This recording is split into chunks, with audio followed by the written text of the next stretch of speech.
everybody. I'm Mark Thompson, and this is the Chief Executive Summit. We're so delighted to have with us a good friend and an inspiring Chief Executive, Mike Clem at Sweetwater Music. And it's just so terrific to have you here, Mike, and sharing with us the great adventure. What a cool job you've got, man. I really appreciate you having. Hey, thanks, Mark. Great to be here. Well, I appreciate the opportunity to maybe ask you about how things are going there in Indiana. Tell me a little bit about your origin story there and how you came to be a part of something that's really a fixture in the hearts and minds of anyone who either is a professional musician or, more importantly, the rest of us who aren't, who love music. Sure. So Sweetwater Sound here in Fort Wayne, Indiana, the nation's largest online retailer of musical instruments and audio and video equipment for the creator economy. About 2,700 employees here. It's a $1.5 billion company, 10 million customers, all the way from name a famous artist. We very likely worked with them all the way down to every teenager that aspires to be a YouTube star someday. All are our customers. My background story, I grew up through technology and e-commerce back into the early 90s, worked through a handful of brands, found my way to Sweetwater in 2003 as a musician. It was a marry the two passions kind of story. And at that time, a much smaller company, so maybe $4 million in online sales. And so just have had a wonderful opportunity to live inside of this company for 20 years with all the nuance and just watching it grow to where it is today. And so it's a story of heart, a company that grew not in sales tactics or business or chasing for an exit, but like truly investing in customers for the long term with over-the-top customer service. And that really is what has kind of made our story special.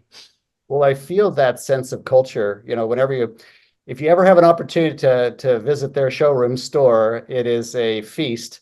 Feel like a kid in a toy store walking in there because it just activates both the heart and the mind and the kind of source of that. What you're describing is that creativity economy, which I just love. How often do we have agency over being creative? How is it that you came to think about it that way?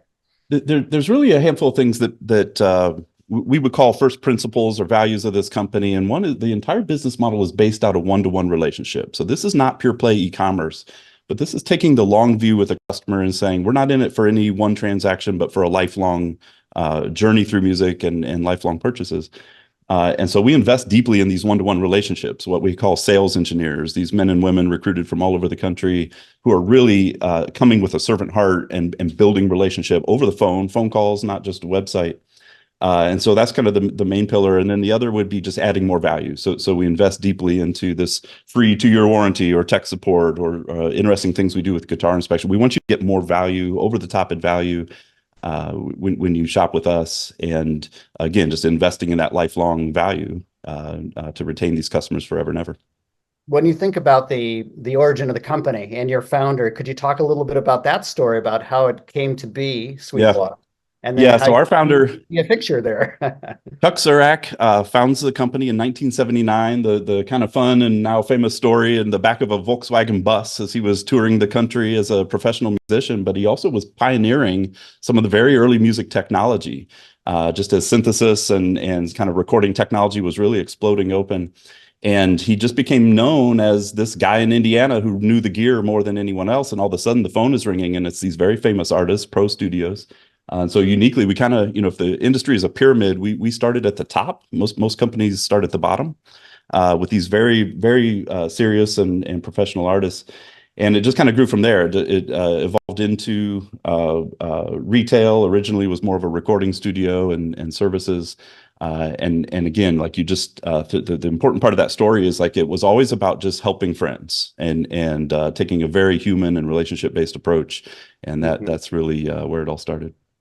When you think about your arrival there and your development and then being considered for a role where you were stepping into that founder's excitement, could you talk a little bit about the experience of taking that on and taking that next one small step and one big leap? Yeah, I think it's a fantastic question, Mark, because it's a unique situation when you have a founder-led company in a very high passion industry with these millions of passionate customers. Much of the brand was built around him, was built around Chuck. And so now to transition that as he's stepped into now a chairperson role. Has been an interesting journey. And I would say, one of my greatest advantages growing up with him, having been in the company for 20 years, is you just get to know all the culture at a very nuanced level. And I think maybe even the most important advice I could give someone on that same journey is just, I spent those 20 years learning everything I could about this company, even outside of my function. So where I was in technology and marketing, I just soaked up everything I could learn about, how the shipping worked, or the merchandising, or verification and accounting, and so that really helped when you understand the nuance. I would say that's also the curse. Now that I'm in this seat, is like you understand so much of the detail, it's hard to get up out of that detail and sort of trust others and hand that and delegate. And so that's been an interesting part of the journey too. A great amount of trust, I would say, as I've taken this seat, having grown up in the company with that passionate founder. People understand me; they know who I am. That's created a lot of, I think, comfort, as opposed to maybe someone coming to lead from the outside. But then flip side of that one then is, I understand all of those same people. I've worked with them in the trench for many, many years, know their families, their kids' names, and so there's sort of an emotional weight that to manage of caring about all those people, and now 2,700 of them. So that's been part of the journey. Maybe the last part of that answer would be, this isn't just a job for me. This is, I'm very passionate about this company and want to see it succeed. So there's something very real and sincere about my desire to see it succeed into the future, and that probably is what makes it unique about this journey. Well, I could feel the personal nature of leadership flowing through the way you talk about the business, about the company, most importantly, the people who get to serve the other artists, amateur and professionals like ourselves. We feel cared for and touched. And I was particularly moved when, as the technologist and the marketing person now, and as the leader, you were thinking about how to kind of measure the contribution and performance of the people on your team. And we talked in a recent conversation about how responsible we are as leaders at every level in an organization to kind of fill the hearts and minds of the people working for us, to give us that sense of shared purpose that you're describing and inspiring people around. And at one point you were talking about how you were thinking through the ways in which your leaders could be responsible and held accountable for the happiness and the engagement of their employees, because people don't leave usually companies, they leave bosses.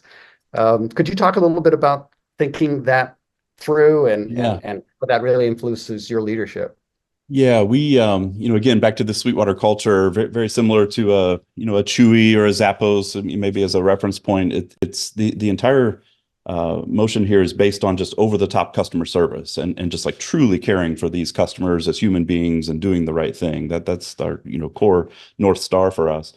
And so to achieve that and to scale that, it really depends on hiring the right people that come in with a servant mindset and really want to pour into the lives of others. And so as we hire, that's a very important part of our recruiting. And then it becomes a leadership challenge of like, how do you take these folks that then want to be inspired and motivated and kind of hold that bar high? And so as we set goal setting, we have all the conventional goals of top line and bottom line growth and numeric growth. But it's been really important for me to also create goals feathered in there with the softer skills, or the not just personal development, but what are you doing for the morale of your team and sort of the happiness of your team, which is unique for us because the so much of our business is over the phone. If those employees are not happy, it reflects into those phone calls. And if we're trying to really make these customers just walk away with a wow experience, then we have to be inspired as employees. And so as we went through goal setting and the conversation that you're referencing, we really were trying to take a systematic approach to that, which is like, how do you turn that into a framework and just ensure that it happens? And so as we set goals all the way down into our top 150 leaders, each one of us now have a goal that says, here's what I'm going to do to know if my team is happy, to ensure that happiness, to sort of create that inspiring environment.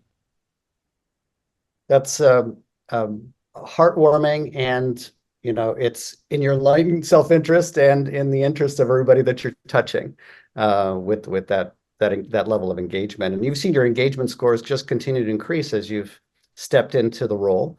And you've had to, even after knowing everybody so well for so many years, just stepping into meetings and leadership conversations to reassure them that it's a new guy with a new way to roll, but not a new culture. You want to build on and celebrate what's great about that culture. Yeah, that's right. And so we're very proud in NPS scores, in the 90s, as we treat our customers well, we take a similar approach to measuring internal and how our employees are valuing us.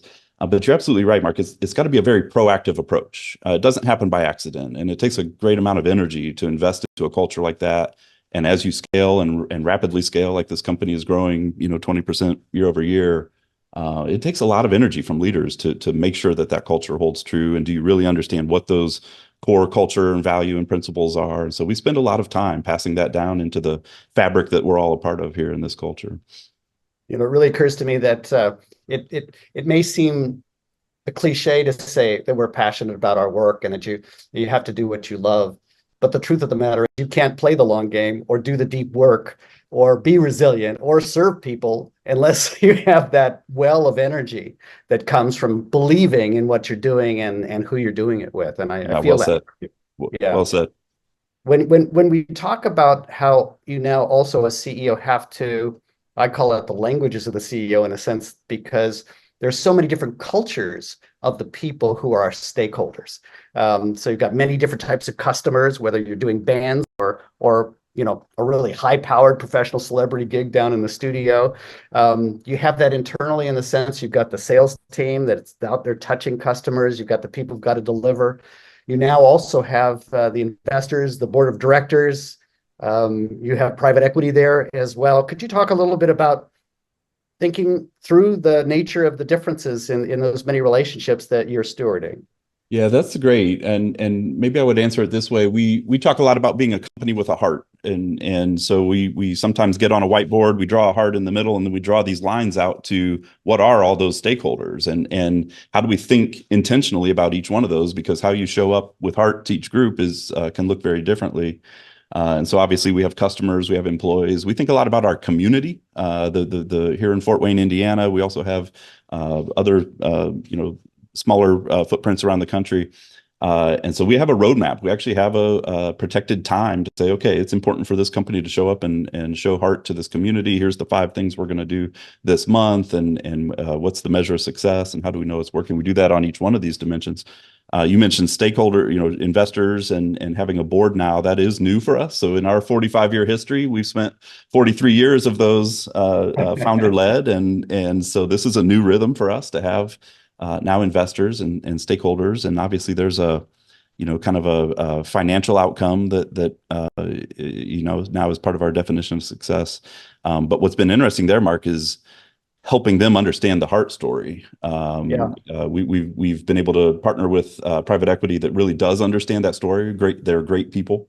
But you really have to work proactively. What I've learned is, especially through the board meetings and interactions in between, is just really sharing the story, pulling back the curtain and saying, this is why it's important. This is what makes us special. This is how we differentiate. This is how we've, kind of grown that loyalty and trust with customers over years. And here's exactly what to protect. And then I think that comes back to, my unique path here coming up 20 years in the company is I know exactly that, here's what needs to change and here's exactly what we should not change and protect. And so our board has just been fantastic and has really embraced and appreciated that, kind of transparency and really understanding underneath the hood.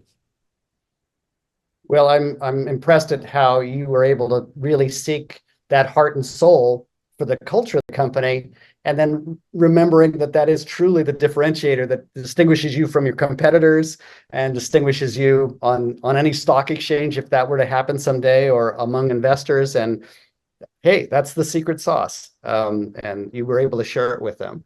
When you think about this journey then, and you're thinking about people that might be coming to an academy for CEOs, thinking about being on that short list, any final thoughts about what you wish you knew as you got into it, or that you double clicked on that was really powerful for you as you took this leap? Listen, let me answer that by giving you a compliment. It's just been great having an executive coach alongside. What you've helped me to realize along the way has just been fantastic, Mark. Because I've spent 20 years in this company. Like you get really close to the trees, and sometimes you need these outside perspective. And so I think the real key advice there is, who are you surrounding yourself with to have a balanced perspective and diverse opinions? And so we work hard to have peers in other parts of retail and technology and advisors, and you've just been a fantastic part of that mix. So I think that's really the top advice there, is make sure you're just staying at the top of your game with understanding the world around you as it evolves very quickly. Well, I have to say that my secret sauce has always been learning from you and from people who are in your seat, who are high achieving with a big heart and really want to have an opportunity to run the distance. So thank you for the privilege of being able to work alongside and with you as you've taken this step in the journey. And I can't wait to host you at future venues where we're getting together with peers of yours, and so appreciate your generous thoughts today. Hey, this was fun. Love it, Mark. Thank you.